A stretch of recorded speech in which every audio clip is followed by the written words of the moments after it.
180 కిలోమీటర్ల వేగంతో దూసుకెళ్లే వందే భారత్ ట్రైన్ గురించి మీకు తెలుసా? గంటకు 130 కిలోమీటర్ల వేగంతో నడిపిన ట్రైన్ ని తర్వాత రోజు 140, ఆ తర్వాత 150, ఆ తర్వాత 160కి పెంచి నడిపారు.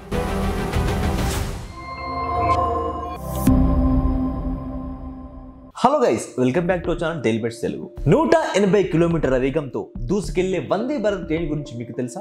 జనవరి 1న గంటకు 130 కిలోమీటర్ల వేగంతో నడిపిన ట్రైన్ ని తర్వాత రోజు 140, ఆ తర్వాత 150, ఆ తర్వాత 160కి పెంచి నడిపారు. ఈ తాజా పరీక్షను రాజస్థాన్ లోని కోటా రైల్వే డివిజన్ పరిధిలో లబాన్ స్టేషన్ల మధ్య చేపట్టారు. కేంద్ర మంత్రి అశ్విని వైష్ణవ్ సూచనల మేరకు ఈ టెస్ట్ నిర్వహించారు.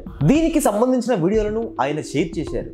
రైలు ఇంత వేగంగా ప్రయాణించినప్పటికీ అందులో ఉన్న గ్లాసులోని నీరు ఒక్క చుక్క కూడా కింద పడకపోవడం ఆశ్చర్యం కలిగించింది. ఈ ట్రయల్స్ ఫిబ్రవరిలో కూడా కొనసాగుతాయి.